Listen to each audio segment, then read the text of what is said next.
বন্ধুগণ, রাসূল সাল্লাল্লাহু আলাইহি ওয়াসাল্লাম বলেন, ওয়াল্লাহি লা ইউমিনু, ওয়াল্লাহি লা ইউমিনু, ওয়াল্লাহি লা ইউমিনু। আল্লাহর কসম, ওই ব্যক্তি পূর্ণ ঈমানদার নয়। আল্লাহর কসম, ওই ব্যক্তি পূর্ণ ঈমানদার নয়। আল্লাহর কসম, ওই ব্যক্তি পূর্ণ ঈমানদার নয়। আল্লাহর নবী আল্লাহর কসম করে 3 বার বললেন। মুহাম্মদুর রাসূলুল্লাহ সাল্লাল্লাহু আলাইহি ওয়াসাল্লাম যাকে বেঈমানের সার্টিফিকেট দিচ্ছেন, পৃথিবীর কোন পীর বুজুর্গ তাকে ঈমানদারের সার্টিফিকেট দিলে তামাম পৃথিবীর মানুষ যদি তাকে ঈমানদার বলে, তার মূল্য কোনো নাই, কানা করি। সাহাবায়ে কেরামগণ হতচকিত হয়ে গেলেন, লোম খাড়া হয়ে গেছে সাহাবীদের। বলছেন কি, ইয়া রাসূলুল্লাহ, হে আল্লাহর নবী, আপনার এই পবিত্র জবানের ঘোষণা, সাদেকুল মাসদুকের বিবরণ, কোন সে বেঈমান যেই বেঈমান পূর্ণ ঈমানদার নয়? রাসূলুল্লাহ সাল্লাল্লাহু আলাইহি ওয়াসাল্লাম বলেন, মান আসবা, যে পেট পুরে খেলো, জারুহু জায়উন যামবিহি, আর তার প্রতিবেশী তার পাশে না খেয়ে রইল। সৌদি আরবের একজন আলেমকে জিজ্ঞেস করা হয়েছে, আফ্রিকার মহাদেশের কোন এক গরিব দেশের সাহারির ব্যবস্থা নাই, ইফতারের ব্যবস্থা নাই। প্রশ্ন করা হচ্ছে, যাদের সাহারির ব্যবস্থাও নাই, ইফতারের ব্যবস্থাও নাই, তাদের সিয়াম কি করে হবে? ফতোয়া জিজ্ঞেস করছে।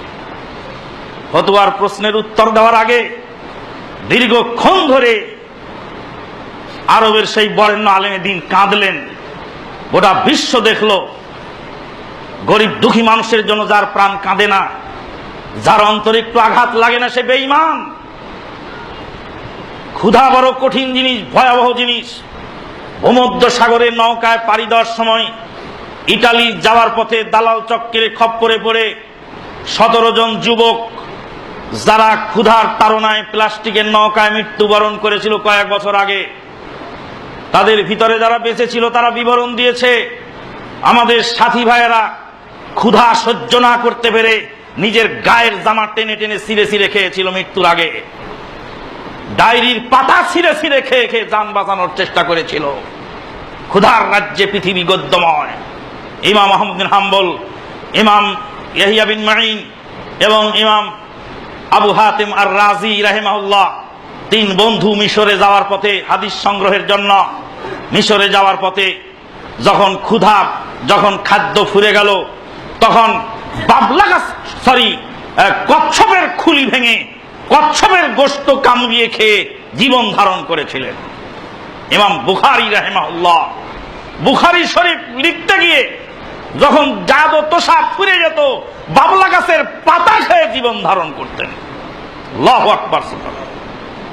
কত নম্বর মুহাদ্দিস আপনি হয়েছেন, আর কত বড় মুফতি! বুখারীর হাদিস ঠেলা দিয়ে ফেলে দেন আর বলেন বুখারী কোন নবী লিখে গেছে? এ বুখারীর হাদিস কি মানতে হবে? কে বলে গেছে? আল্লাহর আদালতে কত কঠিন পরিস্থিতি হবে সেদিন বুঝতে পারবেন মুফতি সাহেব। ইমাম বুখারী রাহিমাহুল্লাহ বাবলা গাছের পাতা খেয়েছিলেন ক্ষুধা সহ্য না করতে পেরে। রাসূলুল্লাহ সাল্লাল্লাহু আলাইহি ওয়াসাল্লাম একদিন ক্ষুধার্ত, ওমরে ফারুক রাদিয়াল্লাহু তাআলা ক্ষুধার্ত। বুখারীর হাদিস বলছি। আরে আল্লাহর নবী বলে রুটি দিয়ে যায়। হ্যাঁ, আল্লাহর নবী রুটি দিয়ে যায়। দাগাবাজকে দাগাবাজ বলবো না, ওকে কি বলতে হবে? আল্লাহর নবী কবর থেকে বের হয়ে রুটি দিয়ে গেল কোন বুজুর্গকে? আল্লাহর নবী কবর থেকে বের হয়ে কোন বুজুর্গের খাবারের ব্যবস্থা করে দেন। মাশাআল্লাহ। আল্লাহর নবী সাল্লাল্লাহু আলাইহি ওয়াসাল্লাম জীবদ্দশায় উম্মতের শ্রেষ্ঠ ব্যক্তিদের অন্তর্ভুক্ত ওমরে ফারুক রাস্তায় হাঁটছেন। ওমরে ফারুক রাদিয়াল্লাহু আনহু মদিনার রাস্তায় হাঁটছেন। বুখারীর হাদিস বলছি, ক্ষুধা সহ্য না করতে পেরে ঘর থেকে বের হয়ে রাস্তায় হাঁটছেন। উম্মতের শ্রেষ্ঠ ব্যক্তিদের অন্তর্ভুক্ত ওমর ইবনুল খাত্তাব। বুজুর্গি তাদের ছিল না, কারামত তাদের ছিল না, পীরের এই ভণ্ড ব্যবসা তারা করেননি। কত লক্ষ কোটি টাকা তাদের কবরে স্তূপ হয়ে যেত যদি এই সমস্ত ভণ্ডামির ব্যবসা তারা করতেন। ক্ষুধার তাড়নায় ওমর ইবনুল খাত্তাব রাস্তায় বেরিয়ে পড়েছেন। খানিকক্ষণ পরে আবু বকর সিদ্দিক বেরিয়ে এলেন, তিনিও ক্ষুধার তাড়নায় রাস্তায় বেরিয়ে পড়েছেন। বুখারীর হাদিস বলছি, সোনাভানের পুঁথির কেতাবের কাহিনী নয়। ওমরে ফারুক জিজ্ঞেস করছেন, ভাই আবু বকর সময় রাস্তায় কেন? বলছে, ভাই ক্ষুধা সহ্য না করতে পেরে ঘর থেকে বেরিয়ে পড়েছি। উম্মতের শ্রেষ্ঠ ব্যক্তি, জান্নাতের আটটি দরজা তার জন্য খুলে দেওয়া হবে, তিনি ক্ষুধার্ত হয়েছেন, ক্ষুধা সহ্য না করতে পেরে রাস্তায় বেরিয়ে পড়েছেন। ক্ষুধা বড় ভয়াবহ জিনিস। ক্ষুধা পরহেজগার লোকেরও লাগে, সাধারণ মানুষেরও লাগে, গরিবেরও লাগে, ধনীরও লাগে। খানিকক্ষণ পরে আল্লাহর নবী বেরিয়েছে। ইয়া রাসূলুল্লাহ সাল্লাল্লাহু আলাইহি ওয়াসাল্লাম, আপনি বের হইলেন। বলছে, তোমাদেরকে যেই জিনিসে বের করেছে আমাকেও তাতেই বের করেছে। সাইয়্যিদুল মুরসালিন নবী মুহাম্মদুর রাসূলুল্লাহ সাল্লাল্লাহু আলাইহি ওয়াসাল্লাম ক্ষুধা সহ্য না করতে ঘর থেকে বের হয়েছেন, হাদিস বুখারীতে বিদ্যমান। এখন কি করা যায়? চললেন এক আনসারীর বাড়ির দিকে। আনসারীর বাড়িতে যাওয়ার পরে দরজা নক করলেন, আনসারী বাড়িতে নাই। আনসারীর স্ত্রী বাড়িতে আছে। কে এসেছেন? আল্লাহর নবী এসেছেন, সাথে পৃথিবীর শ্রেষ্ঠ দুইজন ব্যক্তি। কিয়ামত পর্যন্ত তামাম পৃথিবীর সমস্ত উম্মতের নেকি ওজন করলে তাদের নেকি সমান হয় না। দুইজন ব্যক্তি আল্লাহর নবী এসেছেন আনসারীর বাড়িতে।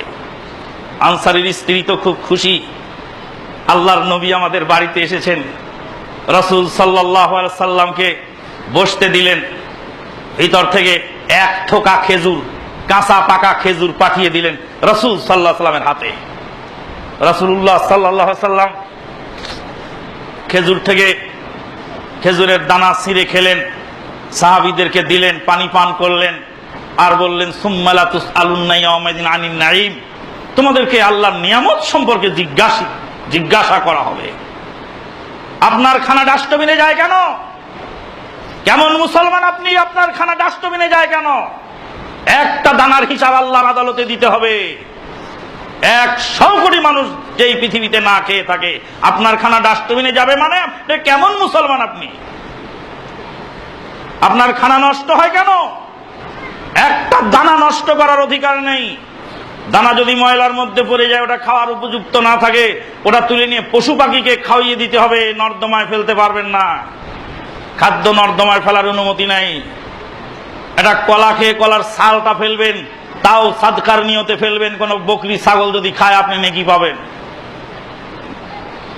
কয়েকদিন আগে এক যুবক ফোন দিয়েছেন যে আমি আরবের মরুভূমিতে থাকি, আমি পশুদের জন্য মরুভূমির মধ্যে পানির ব্যবস্থা রাখি। আমার দাদি বলতেন, ভাইরে, ছোট ছোট পাত্রের মধ্যে বাগানের মধ্যে পানি দিয়ে রেখো চৈত্র মাসে, কাকশালিকেরা এসে যাতে পানি খেতে পায়। ঝিলবিল শুকিয়ে গেছে, কোথাও পানি নাই। তোমরা তো পানি অনেক দূর থেকে টেনে নি, তোমরা তো পানি পান করে থাকো। ওদের ভিতরে ওরকম অনুভূতি আছে। তৃষ্ণার্ত কুকুরের বাচ্চাকে পানি পান করিয়ে একজন পাপিষ্ঠ লোক জান্নাত পেয়ে গেল, বুখারীর হাদিস। যে ইসলামের এত সুষমা, সেই ইসলাম সন্ত্রাসী হলো কি করে? সেই ইসলাম সন্ত্রাস শিখায় কে বলেছে? ইসলাম মানবতার ধর্ম, ইসলাম সহিষ্ণুতার ধর্ম, ইসলাম সাম্যমৈত্রী ভ্রাতৃত্বের ধর্ম। ক্ষুধা যখন আপনার লেগেছে, আপনি সিয়াম পালন করেছেন, আপনার কত কষ্ট লেগেছে। 100 কোটি মানুষের কলিজা কি বলছে যাদের খাবার নাই? আফ্রিকা মহাদেশের যেই দেশে ইফতারও নাই, খাবারও নাই, তারা কি করে রোজা রাখবে?